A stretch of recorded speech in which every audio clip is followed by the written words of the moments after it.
Shalom, Om Swastiastu, Namo Buddhaya, salam kebajikan, salam sejahtera bagi kita semua.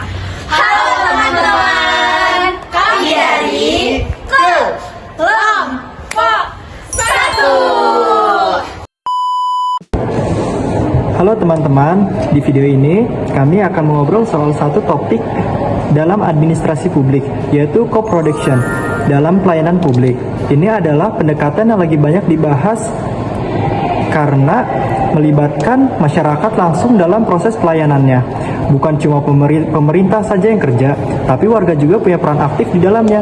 Nah, gimana sih konsepnya dan kenapa ini penting? Yuk kita bahas pelan-pelan. Kalau kita lihat kondisi pelayanan publik di Indonesia, masih banyak hal yang perlu diperbaiki. Aturan kadang panjang, prosesnya lama, dan sering kali masyarakat cuma jadi penerimanya tanpa tahu apa yang sebenarnya terjadi. Padahal menurut Max Weber, birokrasi ideal itu harus rapi, jelas, dan efisien. Kenyataannya, ya masih belum benar-benar seperti itu. Karena itu muncul ide bahwa masyarakat harus diajak terlibat, bukan hanya menunggu. Halo teman-teman, jadi aku mau jelasin apa sih itu SEO production. Jadi SEO production tuh intinya kerja bareng-bareng antara pemerintah sama masyarakat. Bukan cuma pemerintah yang sibuk sendiri, terus kita cuma nunggu, nggak gitu lagi. Di konsep ini masyarakat tuh ikut bantu mikir, ikut ngasih pendapat, bahkan ikut ngejalanin sebagian layanan publiknya. Jadinya layanan yang dibuat itu bisa lebih cocok sama apa yang benar-benar dibutuhin warga. Terus ada juga istilah fellowship-creation.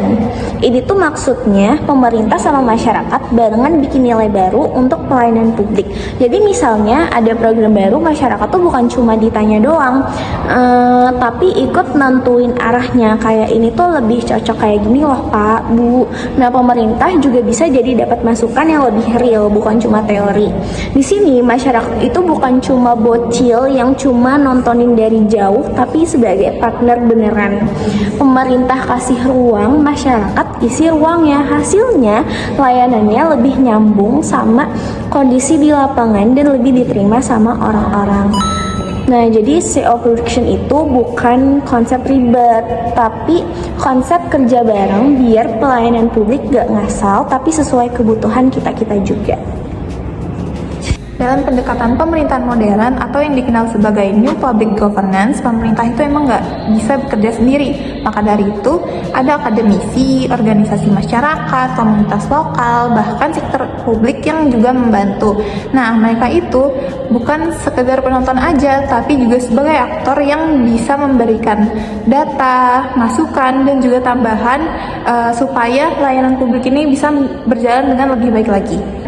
Tapi itu semua tuh tentu nggak selalu berjalan dengan mulus dan pasti ada tantangannya. Contohnya itu seperti kapasitas masyarakat yang berbeda-beda, akses informasi yang tidak merata, dan juga kepercayaan publik yang masih naik turun. Jadi pendekatan ini tuh harus benar-benar terbuka dan juga komunikatif.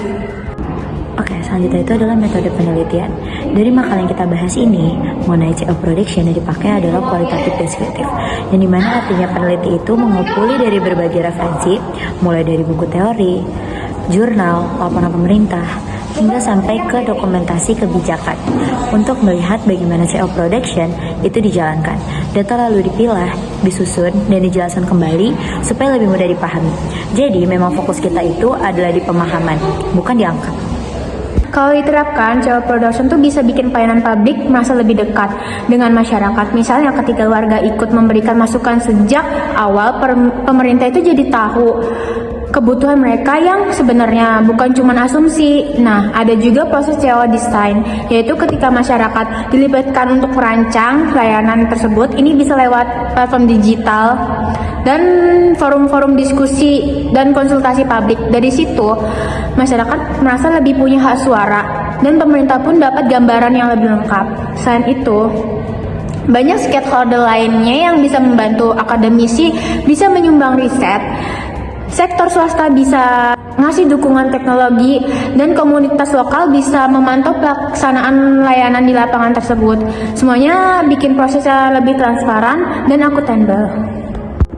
Tapi kenyataannya masih banyak hambatan, masih banyak warga yang bingung cara untuk bergabung pada forum, atau bahkan merasa suaranya nggak bakal berpengaruh pada pemerintah. Nah, di sisi lain, birokrasi kita masa kini juga cenderung hierarkis.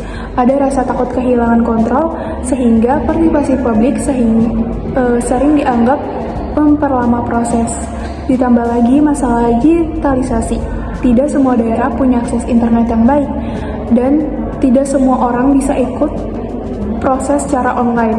Nah, supaya CO production benar-benar berjalan dengan lancar, pemerintah perlu memperbaiki kapasitas aparatur, membuka ruang diskusi, serta memastikan masyarakat dapat akses informasi yang jelas.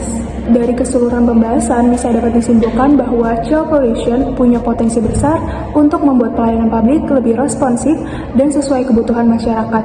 Tapi keberhasilan tetap bergantung pada dua hal, kesiapan birokrasi untuk lebih terbuka dan kesiapan masyarakat untuk aktif berpartisipasi.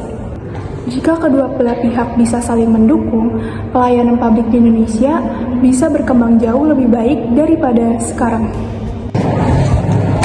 Terima kasih sudah menonton video kami. Semoga penjelasan tadi membantu kalian memahami kenapa co-production penting dalam pelayanan publik. Sampai jumpa di video selanjutnya.